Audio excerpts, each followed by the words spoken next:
ನಮಸ್ತೆ ಫ್ರೆಂಡ್ಸ್, ರಾಜ್ ಜಾಬ್ಸ್ಗೆ ಸ್ವಾಗತ. ಕರ್ನಾಟಕ ರಾಜ್ಯ ಸರ್ಕಾರದಿಂದ ಅಬಕಾರಿ ಇಲಾಖೆಯಿಂದ ಸಿಹಿ ಸುದ್ದಿಯೊಂದು ಬಿಡುಗಡೆಯಾಗಿದೆ ನೋಡಿ. ಅಬಕಾರಿ ಇಲಾಖೆಯಲ್ಲಿ SSLC PUC ಡಿಗ್ರಿ ಆದಂಥ ಅಭ್ಯರ್ಥಿಗಳನ್ನು ಅರ್ಜಿಗಳನ್ನು ಸಲ್ಲಿಸಬಹುದಾಗಿರುತ್ತೆ. ಹಾಗೆ ವಯೋಮಿತಿ ಕನಿಷ್ಠ 18ರಿಂದ 30 ವರ್ಷದ ಒಳಗಿನವರು ಅಂತ ಹೇಳಿದ್ದಾರೆ. ವಯೋಮಿತಿ ಸಡಿಲಿಕೆ ಕೂಡ ಇರುತ್ತೆ. OBC ಅಭ್ಯರ್ಥಿಗಳಿಗೆ 3 ವರ್ಷ ಮತ್ತು SC/ST ಅಭ್ಯರ್ಥಿಗಳಿಗೆ 5 ವರ್ಷಗಳ ವಯೋಮಿತಿ ಸಡಿಲಿಕೆ ಕೂಡ ಇರುತ್ತೆ. ಹಾಗೆಯೇ ಅಬಕಾರಿ ಉದ್ಯೋಗಗಳಿಗೆ ಬೋತ್ ಮೇಲ್ ಆ್ಯಂಡ್ ಫಿಮೇಲ್, ಪುರುಷ ಮತ್ತು ಮಹಿಳಾ ಅಭ್ಯರ್ಥಿಗಳು ಇಬ್ಬರು ಅರ್ಜಿಗಳನ್ನು ಸಲ್ಲಿಸಬಹುದು. ಕರ್ನಾಟಕ ರಾಜ್ಯ ಸರ್ಕಾರಿ ಉದ್ಯೋಗಗಳ ಹಾಗೆ ಕಾಯಂ ಉದ್ಯೋಗಗಳಾಗಿರ್ತವೆ. ಈ ಒಂದು ಹುದ್ದೆಗಳು ಸಂಪೂರ್ಣವಾಗಿ ಕಾಯಂ ಉದ್ಯೋಗಗಳಾಗಿರ್ತವೆ. ಹಾಗೆ SLC PUC ಮತ್ತು ಡಿಗ್ರಿ ಆದವರಿಗೆ ಅಬಕಾರಿ ಇಲಾಖೆಯಲ್ಲಿ ಉದ್ಯೋಗಾವಕಾಶ ಇರುತ್ತೆ.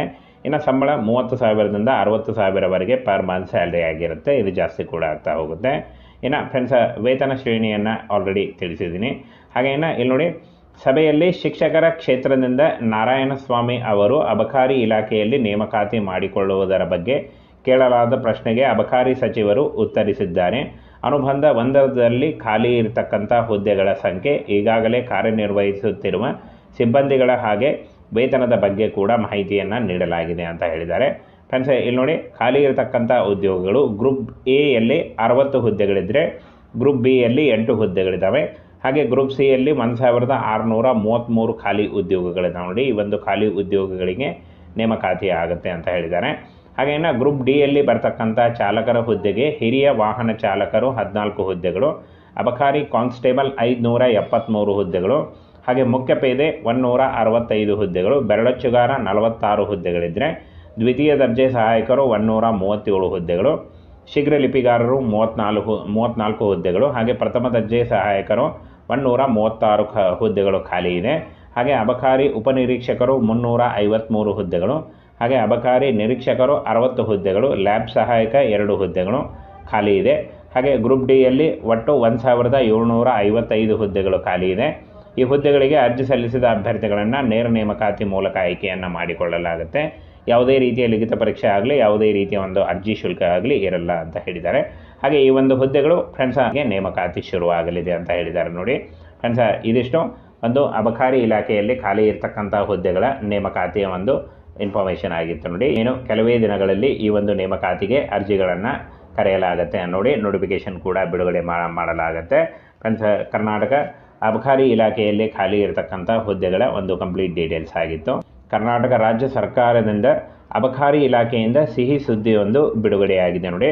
ಅಬಕಾರಿ ಇಲಾಖೆಯಲ್ಲಿ SSLC PUC ಡಿಗ್ರಿ ಆದಂಥ ಅಭ್ಯರ್ಥಿಗಳನ್ನು ಅರ್ಜಿಗಳನ್ನು ಸಲ್ಲಿಸಬಹುದಾಗಿರುತ್ತೆ. ಹಾಗೆ ವಯೋಮಿತಿ ಕನಿಷ್ಠ 18ರಿಂದ 30 ವರ್ಷದ ಒಳಗಿನವರು ಅಂತ ಹೇಳಿದ್ದಾರೆ. ವಯೋಮಿತಿ ಸಡಿಲಿಕೆ ಕೂಡ ಇರುತ್ತೆ. OBC ಅಭ್ಯರ್ಥಿಗಳಿಗೆ 3 ವರ್ಷ ಮತ್ತು SC/ST ಅಭ್ಯರ್ಥಿಗಳಿಗೆ 5 ವರ್ಷಗಳ ವಯೋಮಿತಿ ಸಡಿಲಿಕೆ ಕೂಡ ಇರುತ್ತೆ. ಹಾಗೆಯೇ ಅಬಕಾರಿ ಉದ್ಯೋಗಗಳಿಗೆ ಬೋತ್ ಮೇಲ್ ಆ್ಯಂಡ್ ಫಿಮೇಲ್, ಪುರುಷ ಮತ್ತು ಮಹಿಳಾ ಅಭ್ಯರ್ಥಿಗಳು ಇಬ್ಬರು ಅರ್ಜಿಗಳನ್ನು ಸಲ್ಲಿಸಬಹುದು. ಕರ್ನಾಟಕ ರಾಜ್ಯ ಸರ್ಕಾರಿ ಉದ್ಯೋಗಗಳ ಹಾಗೆ ಕಾಯಂ ಉದ್ಯೋಗಗಳಾಗಿರ್ತವೆ. ಈ ಒಂದು ಹುದ್ದೆಗಳು ಸಂಪೂರ್ಣವಾಗಿ ಕಾಯಂ ಉದ್ಯೋಗಗಳಾಗಿರ್ತವೆ. ಹಾಗೆ SLC PUC ಮತ್ತು ಡಿಗ್ರಿ ಆದವರಿಗೆ ಅಬಕಾರಿ ಇಲಾಖೆಯಲ್ಲಿ ಉದ್ಯೋಗಾವಕಾಶ ಇರುತ್ತೆ. ಇನ್ನು ಸಂಬಳ 30,000ದಿಂದ 60,000ವರೆಗೆ ಪರ್ ಮಂತ್ ಸ್ಯಾಲ್ರಿ ಆಗಿರುತ್ತೆ. ಇದು ಜಾಸ್ತಿ ಕೂಡ ಆಗ್ತಾ ಹೋಗುತ್ತೆ. ಇನ್ನು ಫ್ರೆಂಡ್ಸ್, ವೇತನ ಶ್ರೇಣಿಯನ್ನು ಆಲ್ರೆಡಿ ತಿಳಿಸಿದ್ದೀನಿ. ಹಾಗೆಯೇ ಇಲ್ಲಿ ನೋಡಿ, ಸಭೆಯಲ್ಲಿ ಶಿಕ್ಷಕರ ಕ್ಷೇತ್ರದಿಂದ ನಾರಾಯಣಸ್ವಾಮಿ ಅವರು ಅಬಕಾರಿ ಇಲಾಖೆಯಲ್ಲಿ ನೇಮಕಾತಿ ಮಾಡಿಕೊಳ್ಳುವುದರ ಬಗ್ಗೆ ಕೇಳಲಾದ ಪ್ರಶ್ನೆಗೆ ಅಬಕಾರಿ ಸಚಿವರು ಉತ್ತರಿಸಿದ್ದಾರೆ. ಅನುಬಂಧ 1ರಲ್ಲಿ ಖಾಲಿ ಇರತಕ್ಕಂಥ ಹುದ್ದೆಗಳ ಸಂಖ್ಯೆ, ಈಗಾಗಲೇ ಕಾರ್ಯನಿರ್ವಹಿಸುತ್ತಿರುವ ಸಿಬ್ಬಂದಿಗಳ ಹಾಗೆ ವೇತನದ ಬಗ್ಗೆ ಕೂಡ ಮಾಹಿತಿಯನ್ನು ನೀಡಲಾಗಿದೆ ಅಂತ ಹೇಳಿದ್ದಾರೆ. ಫ್ರೆಂಡ್ಸ್, ಇಲ್ಲಿ ನೋಡಿ, ಖಾಲಿ ಇರತಕ್ಕಂಥ ಉದ್ಯೋಗಗಳು ಗ್ರೂಪ್ ಎಯಲ್ಲಿ 60 ಹುದ್ದೆಗಳಿದ್ದರೆ ಗ್ರೂಪ್ ಬಿಯಲ್ಲಿ 8 ಹುದ್ದೆಗಳಿದ್ದಾವೆ. ಹಾಗೆ ಗ್ರೂಪ್ ಸಿಯಲ್ಲಿ 1,633 ಖಾಲಿ ಉದ್ಯೋಗಗಳಿದ್ದಾವೆ ನೋಡಿ. ಈ ಒಂದು ಖಾಲಿ ಉದ್ಯೋಗಗಳಿಗೆ ನೇಮಕಾತಿ ಆಗುತ್ತೆ ಅಂತ ಹೇಳಿದ್ದಾರೆ. ಹಾಗೆಯೇ ಗ್ರೂಪ್ ಡಿಯಲ್ಲಿ ಬರ್ತಕ್ಕಂಥ ಚಾಲಕರ ಹುದ್ದೆಗೆ ಹಿರಿಯ ವಾಹನ ಚಾಲಕರು 14 ಹುದ್ದೆಗಳು, ಅಬಕಾರಿ ಕಾನ್ಸ್ಟೇಬಲ್ 573 ಹುದ್ದೆಗಳು, ಹಾಗೆ ಮುಖ್ಯ ಪೇದೆ 165 ಹುದ್ದೆಗಳು, ಬೆರಳಚ್ಚುಗಾರ 46 ಹುದ್ದೆಗಳಿದ್ದರೆ ದ್ವಿತೀಯ ದರ್ಜೆ ಸಹಾಯಕರು 137 ಹುದ್ದೆಗಳು, ಶೀಘ್ರ ಲಿಪಿಗಾರರು 34 ಹುದ್ದೆಗಳು, ಹಾಗೆ ಪ್ರಥಮ ದರ್ಜೆ ಸಹಾಯಕರು 136 ಹುದ್ದೆಗಳು ಖಾಲಿ ಇದೆ. ಹಾಗೆ ಅಬಕಾರಿ ಉಪನಿರೀಕ್ಷಕರು 353 ಹುದ್ದೆಗಳು, ಹಾಗೆ ಅಬಕಾರಿ ನಿರೀಕ್ಷಕರು 60 ಹುದ್ದೆಗಳು, ಲ್ಯಾಬ್ ಸಹಾಯಕ 2 ಹುದ್ದೆಗಳು ಖಾಲಿ ಇದೆ. ಹಾಗೆ ಗ್ರೂಪ್ ಡಿಯಲ್ಲಿ ಒಟ್ಟು 1,755 ಹುದ್ದೆಗಳು ಖಾಲಿ ಇದೆ. ಈ ಹುದ್ದೆಗಳಿಗೆ ಅರ್ಜಿ ಸಲ್ಲಿಸಿದ ಅಭ್ಯರ್ಥಿಗಳನ್ನು ನೇರ ನೇಮಕಾತಿ ಮೂಲಕ ಆಯ್ಕೆಯನ್ನು ಮಾಡಿಕೊಳ್ಳಲಾಗುತ್ತೆ.